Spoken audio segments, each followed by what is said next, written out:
Hi there, and welcome to Mendel Plays. In the last episode, I talked about how I got from cycle 53 to 100 primarily around taming the cool salt slush geyser. In this episode, I'm going to talk about the same session, but from the perspective of getting the Carnivore achievement. A lot of it, particularly towards the last 20 cycles or so, to ensure that I was lullabying all of the eggs while also conserving power. I also had to micromanage my 3 ranches when my overall kcal was too low or at 0. And also doing some other small things here and there to keep my base moving along.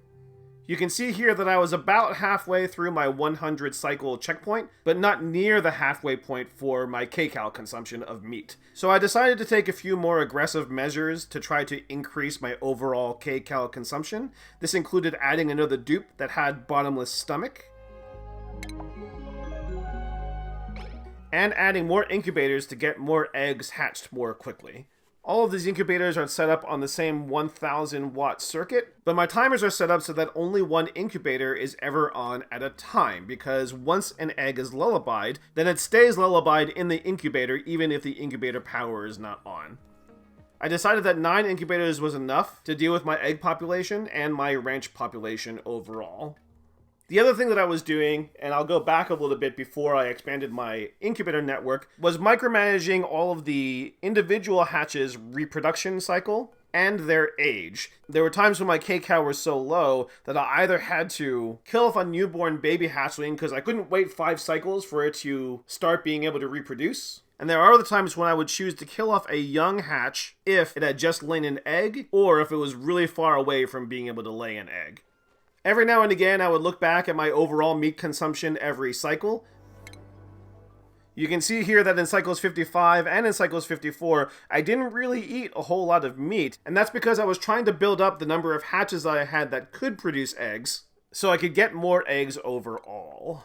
I also started to get into the habit of if there was ever any possible meat that could come out of the printing pod, I would choose that, or any eggs that I could put into my incubators. You can see here that around 59 that I was getting pretty low on kcal, so this is where I had to start balancing out, killing off some newborns immediately for their meat to make sure that none of my dupes actually starved. But it was tricky because my ranches were still below the capacity that I wanted them to be at. I wanted those ranches to have 4 critters per. If I started to kill off too many of the hatches, then my balance of egg production could end up getting too low.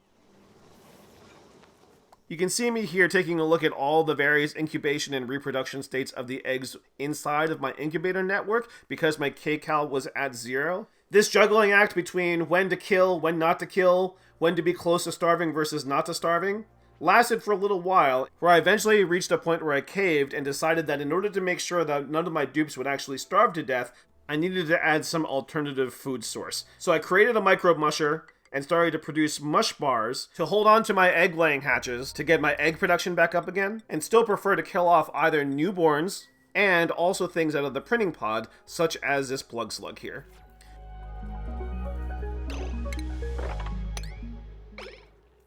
In the middle of this, at cycle 70, I achieved the other consuming-related achievement, locavore, which was to consume 400,000 kcal of any food without planting any planter boxes, farm tiles, or hydroponic tiles. I used this as an opportunity to start planting, specifically to create my Dreco ranch, not as an alternative source of meat, but as a means to eventually get production of plastic.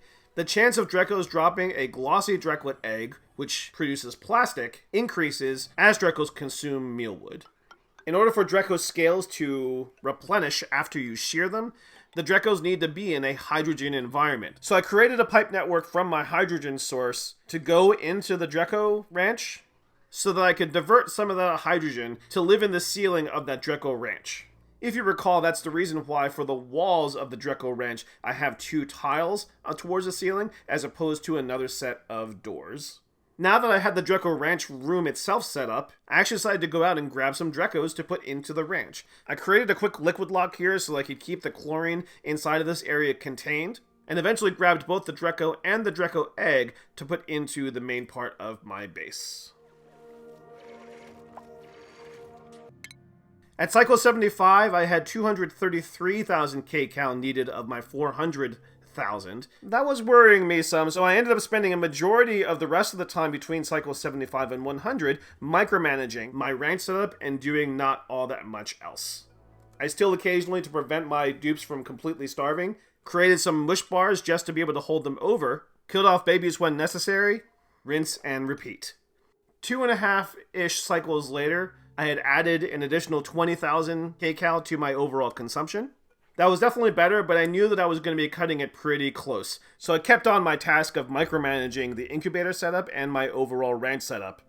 I reached a point around cycle 81-82 where I increased my overall incubator timing to be 20% per incubator as opposed to 15. At cycle 83, you can see that I had 5,600 kcal of barbecue available. I had started to achieve the balance that I was looking for all along to get between my production of hatches versus my ability to kill them off for their meat. And I hit a point where in the next 4 cycles, I consumed enough kcal that with 13 cycles left to go, I was now under 100,000 kcal left to consume. At cycle 84, you can see that I had consumed almost 10,000 kcal. In cycle 85, I had only consumed about 5,500. In cycle 86, I had consumed only 4,000. But in cycle 87, I had consumed almost 12,000 kcal total. I continued to micromanage my setup, throwing into chaos all of my cycle timings as needed for any eggs that were not lullabied accurately, and eventually hit a point with Carnivore where, with 10 cycles left to go, I had a little under 70,000 kcal left to consume. With 5 cycles left to go, I had just over 30,000 kcal left to consume. With 3 cycles left remaining, I had a little over 15,000 kcal left to consume. And with 2 cycles left to go, I had just about 8,000 kcal left to go. At this point, the amount of actual barbecue that I had was over 8,000 kcal. And that meant that I didn't need to actually produce more barbecue, I just needed the dupes to be able to eat it. So I started to dismantle my crazy incubator network and just waited, hoping that my dupes would actually consume that remaining kcal in time. During cycle 100 is when I actually achieved that carnivore achievement, answering the question that both my girlfriend and I had prior as to whether 100 cycles was including cycle 100 or only to the beginning of cycle 100. Although I wonder if that's actually a Clay oversight because the text says before the 100th cycle for the achievement. I'm not complaining though, I was able to get it and didn't have to start this whole thing over. So Clay, whether you did that on purpose or not, thanks, I really appreciate it.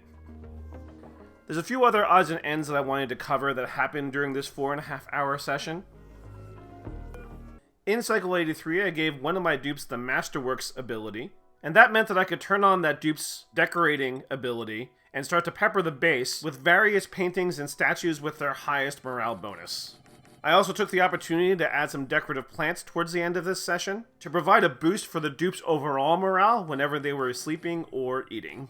While I was finishing this up, I ended up getting the Colony achievement of Art Underground because my Masterworks dupe created a masterpiece quality painting. The other thing I did towards the end was to create one of the newest rooms available in some of the latest Clay updates, which requires some sort of a cooking station, in this case electric grill, a refrigerator, and the new building that came with this update, the spice grinder. I also decided to start carving out the area that I was going to use as my boiler room. This is eventually going to be an enclosed space that holds my high heat buildings, such as the metal refinery, the kiln, and the glass forge.